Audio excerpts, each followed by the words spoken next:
نحمدہ ونصلی ونسلم علی رسولہ الکریم اما بعد فاعوذ باللہ من الشیطان الرجیم بسم اللہ الرحمن الرحیم۔ معزز سامعین کرام، آج کا ہمارا موضوع ہے اسلام کا فلسفہ قربانی۔ تو جیسا کہ ہم جانتے ہیں کہ اگر ہم قرآن و حدیث کے مطالعے پر غور کریں تو یہ بات ہمیں عیاں ہوتی ہے، ثابت ہوتی ہے کہ جس طرح قربانی کا مقصد جانور قربان کر کے گوشت کی تقسیم ہے، اسی طرح قربانی کی اصل روح اور فلسفے کا حصول بھی ضروری ہے۔ اللہ تعالیٰ کا حقیقی پرستار اور سچا عابد وہی ہے جو اپنی خلاف شرع قوتوں، ناجائز آرزوؤں، تمناؤں اور نفس امارہ کی خواہشات کو رضا الہی کے حصول اور اطاعت الہی میں ذبح کر ڈالے۔ قربانی کی اصل روح یہی ہے اور اس کا مقصد دل کو بیدار کرنا اور جذبہ محبت کو پروان چڑھانا ہے۔ تو قربانی کا ثواب بہت بڑا ہے۔ نبی کریم صلی اللہ علیہ وآلہ وسلم نے فرمایا، قربانی کے دنوں میں قربانی سے زیادہ کوئی چیز اللہ کو پسند نہیں ہے۔ ان دنوں میں یہ نیک کام سب نیکیوں سے بڑھ کر ہے، اور قربانی کرتے وقت خون کا جو قطرہ زمین پر گرتا ہے تو وہ زمین تک پہنچنے سے پہلے ہی اللہ تعالیٰ کے ہاں قبول ہو جاتا ہے۔ اسی طرح آپ صلی اللہ علیہ وآلہ وسلم کا فرمان عالی شان ہے کہ قربانی کے جانور کے بدن پر جتنے بال ہوتے ہیں، ہر بال کے بدلے ایک نیکی لکھی جاتی ہے۔ اس کے علاوہ عید کے موقع پر جانور کو ذبح کرنا اور قربانی دینا ایک ظاہری عمل ہے، اور اس کا ایک باطن بھی ہے، اور وہ ہے تقوی۔ یعنی چنانچہ قرآن حکیم میں قربانی کے حکم کے ساتھ متنبع کر دیا گیا ہے کہ اللہ تک نہیں پہنچتا ان قربانیوں کا گوشت اور ان کا خون، ہاں اس تک رسائی ہے تمہارے تقوی کی۔ اگر تقوی اور روح تقوی موجود نہیں، اگر یہ ارادہ اور عزم نہیں کہ ہم اللہ کے دین کے لیے اپنی مالی اور جانی قربانی کے لیے تیار ہیں، تو اللہ کے ہاں کچھ بھی نہیں پہنچے گا، یعنی ہمارے نامہ اعمال میں کسی اجر و ثواب کا اندراج نہیں ہوگا۔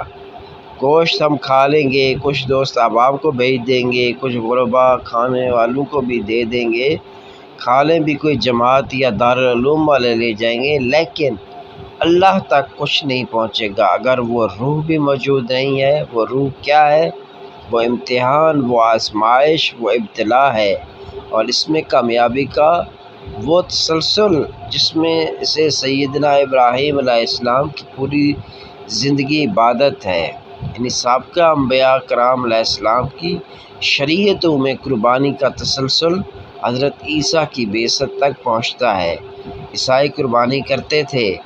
بائبل میں حضرت ابراہیم علیہ السلام کا قصہ ملتا ہے جس میں انہوں نے اپنے بیٹے کو قربانی کے لیے چنا۔ بائبل اس کا نام حضرت اسحاق بتاتی ہے، جیسا کہ قرآن حکیم کے مطابق وہ حضرت اسماعیل تھے۔ دین اسلام میں 10 ذی الحجہ کو قربانی کا حکم دیا گیا ہے۔ دیگر مذاہب اس کے برعکس، اس مذہب میں ہر صاحب نصاب خود قربانی کر سکتا ہے۔ قربانی 10، 11 اور 12 ذی الحجہ کو کسی بھی دن کی جا سکتی ہے۔ اس مذہب میں قربانی کے واضح احکام ملتے ہیں۔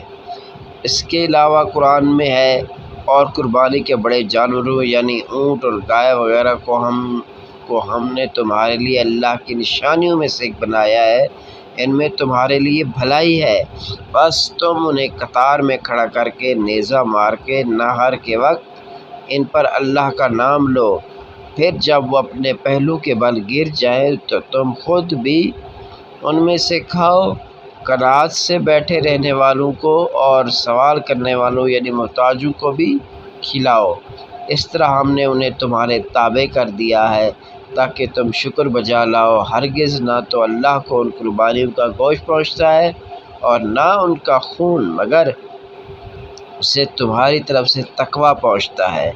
اسی طرح اللہ نے انہیں تمہارے تابع کر دیا ہے تاکہ تم وقت ذبح اللہ کی تکبیر کہو، جیسے اس نے تمہیں ہدایت فرمائی ہے، اور آپ نیکی کرنے والوں کو خوشخبری سنا دے۔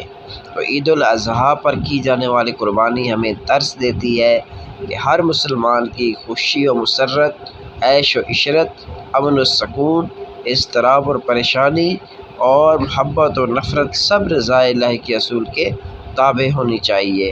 مسلمان کا جینا مرنا، اس کی نماز اور اس کے روزے سب اللہ کے لیے ہوں۔ اس سے مقصود الہی، رضا الہی کا حصول ہونا چاہیے۔